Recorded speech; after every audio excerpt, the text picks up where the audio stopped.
എല്ലാ കൂട്ടുകാർക്കും പുതിയൊരു എപ്പിസോഡിലേക്ക് സ്വാഗതമുണ്ട് കേട്ടോ. ഞാൻ സുരേന്ദ്രനാണ്. ഇന്ന് നമ്മൾ വന്നിരിക്കുന്നത് കൊട്ടിയൂരാണ്.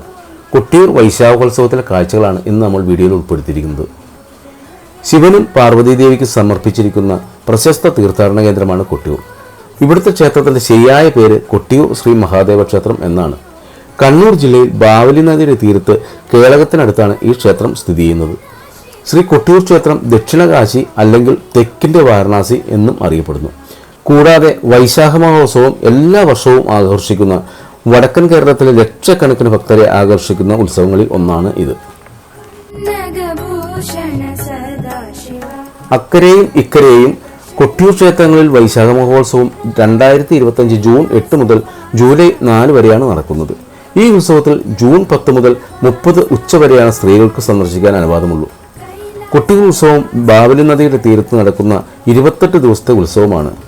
ഇത് സാധാരണയായി മെയ് ജൂൺ മാസങ്ങളിലാണ് ആഘോഷിക്കപ്പെടുന്നത്.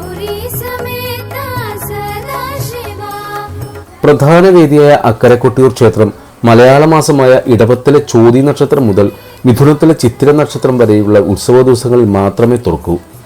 മണിത്തറ എന്നറിയപ്പെടുന്ന താൽക്കാലിക നിർമ്മിതി സ്ഥാപിച്ചിരിക്കുന്ന സ്വയംഭൂലിംഗത്തെയാണ് ഭക്തർ ആരാധിക്കുന്നത്.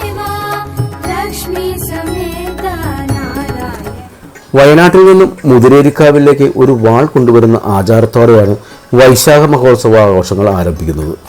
പിറ്റേന്ന് വിശാഖം നക്ഷത്രത്തിൽ ഭണ്ണാരം എഴുന്നള്ളത്ത് ചടങ്ങ് നടക്കുന്നു. അടുത്തുള്ള മണത്തണ ഗ്രാമത്തിൽ നിന്ന് കൊട്ടിയൂരിലേക്ക് സ്വർണം, വെള്ളിപ്പാത്രങ്ങൾ, സ്വർഗീയ ആഭരണങ്ങൾ എന്നിവ കൊണ്ടുവരുന്നു.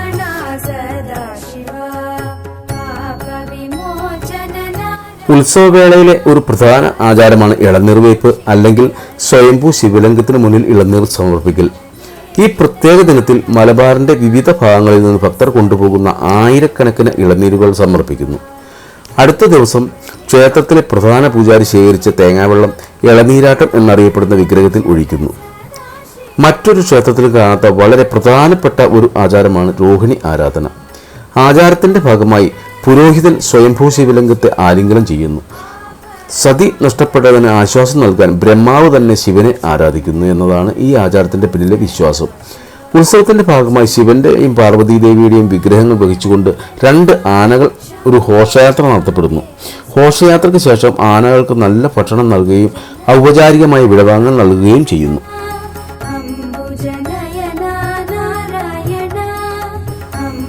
2000-ഓളം വാഹനങ്ങൾക്ക് പാർക്ക് ചെയ്യാനുള്ള സംവിധാനം ഇവിടെ ഒരുക്കിയിട്ടുണ്ട് കേട്ടോ. ക്ഷേത്ര പരിസരത്ത് തന്നെ കുടിവെള്ള വിതരണ സംവിധാനവും അക്കരെ കൊട്ടിയൂരിൽ ദർശന സ്ഥലങ്ങളിൽ ചൂടുവെള്ളത്തിനുള്ള സൗകര്യവും ഒരുക്കിയിട്ടുണ്ട്. കൊട്ടിയൂർ ഉത്സവം പുരാണങ്ങളിലും സാംസ്കാരിക പാരമ്പര്യങ്ങളിലും ആഴത്തിൽ വേരൂന്നിയതാണ്. ഐതിഹ്യമനുസരിച്ച് പുരാതന ദക്ഷയാഗം നടന്ന സ്ഥലത്താണ് ക്ഷേത്രം സ്ഥിതി ചെയ്യുന്നത് എന്നാണ് ഐതിഹ്യം. സഖ്യപർവ്വത നിരകൾക്കും ബാവലി നദിയിലെ ഔഷധ സസ്യങ്ങൾക്കും ഇവിടെയുള്ള മനോഹരമായ ക്ഷേത്രങ്ങൾ ഉത്സവത്തിന്റെ ആകർഷണീയത വർദ്ധിപ്പിക്കുന്നതായി ഇവിടെ വരുമ്പോൾ നമുക്ക് അനുഭവപ്പെടും.